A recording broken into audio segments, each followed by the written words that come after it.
I know you've probably seen them at the street corners with their vulgar language and their bullhorns and dressed in their Afro-Judean get-ups, telling you that the real Jews and even Jesus and God are black, and the white man will soon be the slaves to the true Jews themselves. They make the claim that the modern day Jews are actually Edomites who have hijacked Judaism from blacks, Native Americans, and Hispanics. Well, friends, today I'm going to take this so-called Black Hebrew Israelite theology and dismember it limb by limb, with the hope that the listener could aspire to something greater, something more authentic, ideally toward Judaism. Today I'm basically just going to focus on race in the Bible, mainly to attack their doctrine that the Hebrews were originally black. The way this is going to work is that I'm just going to go through each one of their doctrines, gradually revealing its errors. Then you can decide for yourself. Now, to start off, the Black Hebrew Israelites claim that Adam was a black man. You heard it many times that life began in Africa, the supposed motherland. So that makes the first humans black, right? It's actually a secular theory that teaches that human life first originated in Africa over 200,000 years ago. This theory also denies a creator and leaves it all up to random circumstances. Now, friends, I'm not anti-science nor against using the Bible to justify science or vice versa, but when dealing with theology, we could only use science to justify the Bible when there are no major contradicting factors, such as, according to biblical geography, the Garden of Eden would not have been located in Africa, but rather in northern Mesopotamia.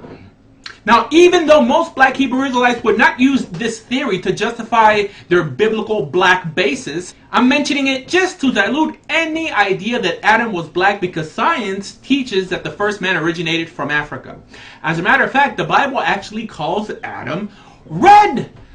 Now, Black Hebrew Israelites will tell you that it's not really red, but rather he was created from the dust of the ground, so that makes Adam the color of rich soil, which is black. But that's not really the case, because it seems that the Bible knew that someone would make that silly argument and even named Adam red. Dam in Hebrew means blood. And what's the color of blood? You guessed it, red. And it's actually from the same root for red, which is Adom. So now Adam, if he was any color, he was not black, but red. And if you actually think about it, how could the woman be black when she was not created from the dust of the earth, but rather from the rib of Adam? And ribs do not transmit racial features. If anyone is dumbfounded on where we can find red dirt, just visit Alabama or Georgia and you'll see what I'm talking about. So Adam was not black and he was not white. Actually, Black Hebrew Israelites seem to believe that biblically there are only white and black men, and any notion that something in between could have existed really hurts their racist agenda. It's actually a bit ridiculous to try to apply any race to Adam, the first man who was made in the image of God and who represents the making of all humanity and not one person or race of people. But that's not all. They also teach that non-blacks are just a mutation of black albinos. Friends, when we begin to racially analyze a text, a total ethical breakdown begins to occur, where the book that was given to us to elevate our lives is used to oppress and discriminate via race. So, what are the origins of the white race? Well, according to the Black Hebrew Israelites, Esau was the first white man. White? How could he be white when the Black Hebrew Israelites teach that his father Isaac was black? Well, they teach that he was an albino, although this appears nowhere in Scripture. The teaching stems from the idea that because Scripture states that Esau was born red or reddish, it means that his skin was so white that his blood showed through his skin, and blood is red.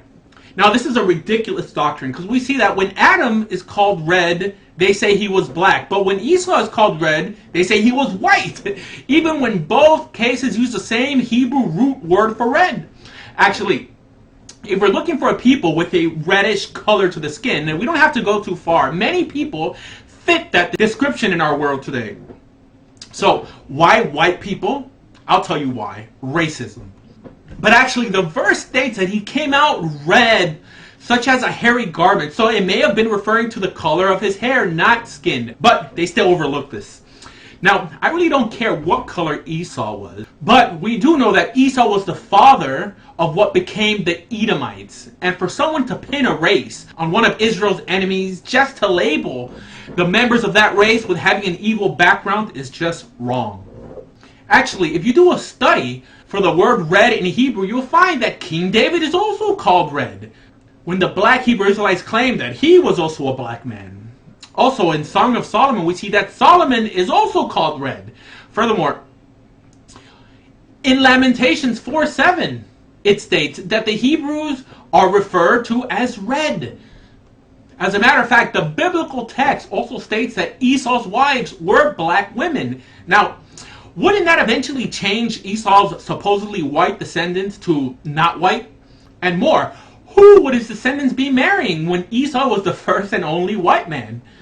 Yes, friends, you know that they would be marrying other people of color, which would ultimately dilute any white complexion they may have had. Now, in respect to the biblical Edomites, the descendants of Esau, scripture teaches that Obadiah the Edomite saved the prophets who King Ahab of Israel was trying to kill. He hid them and fed them. Now, according to tradition, he is the same individual as the prophet who wrote the biblical book of Obadiah after he converted to Judaism. Yes, converted to Judaism. It's a biblical concept, even though the black Hebrews do not believe in it. Scripture even teaches us that we are to respect Edomite converts. Edomite converts. Well, that's kind of hard to do when Black Hebrew Israelite theology teaches that one cannot convert to be an Israelite. Now, who are you going to believe? The Black Hebrew Israelites or the Bible? And even more, biblical history teaches us that the Edomites were also known as the Idumeans, who all eventually converted to the Jewish religion. So what the heck are they talking about? Now, Black Hebrew Israelites also teach that when Exodus 4 states that Moses put his hand into his bosom and he pulled it out and it was white, it's just another proof that Moses had to be black. Well, friends, you don't have to be a genius not to assume that this does not teach that Moses had to be black in order for the whiteness to show on his hand. Have any of you Israelites ever left the streets of the U.S.? Have you ever traveled to the Middle East and seen the color of the people there? Now tell me, do they have to be black to make the verse make sense? Furthermore, the Black Hebrew Israelites also use Lamentations 5:10, where they say it states, "Our skin is black," but surprisingly leave out the rest of the verse when properly translated states, "Our skin has become as hot as an oven because of the burning of the famine." Hot, my friends, not black. They will say, well, it may be hot like a furnace. And what color is a furnace? Well, it's black. Friends, a furnace may perhaps be black, but not in reference to this verse, which is stating that hot here is due to the famine. There is no reference to a color, but rather the temperature of the skin. But again, they fail to read the verse in its entirety. And the Black Hebrews also use Amos 9:7, which reads, "Are ye not as children of the Ethiopians unto me, O children of Israel?" But again, friends, again they fail to read the verse in its entirety. It states, "Are ye not as the children of Ethiopians unto me, O children of Israel, saith the Lord? Have not I brought up Israel out of the land of Egypt, and the Philistines out of Caphtor, and the Syrians out of Kir?" You see, this verse is clearly not speaking about the color of the Hebrews, but rather of the greatness of our God. Clear as mud?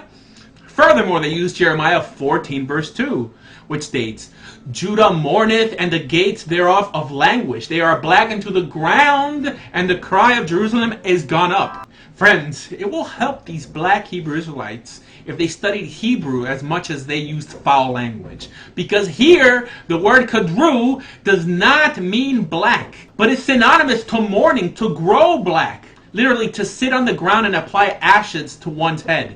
We also see that Miriam, Moses' sister, was cursed because she grumbled against Moses for having married an Ethiopian woman. This was obvious, one of the Bible's first displays of bigotry. How could she have complained about the complexion of Moses' wife when she herself was black?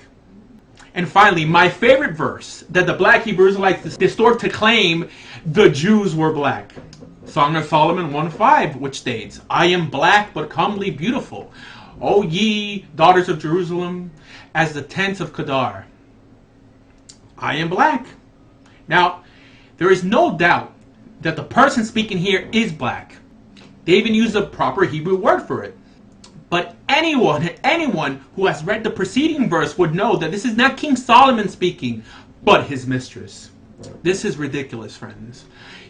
If you're watching me today and have bought into Black Hebrew Israelite theology or even Christian theology, I want to offer you a way out. I want to offer you true Torah Judaism. The Jewish people are not a race, but a people united by belief. You also can decide to become a full Jew through a proper conversion and be counted as one of God's ambassadors to the world. For more information on Judaism, please visit bejewish.org. Thank you.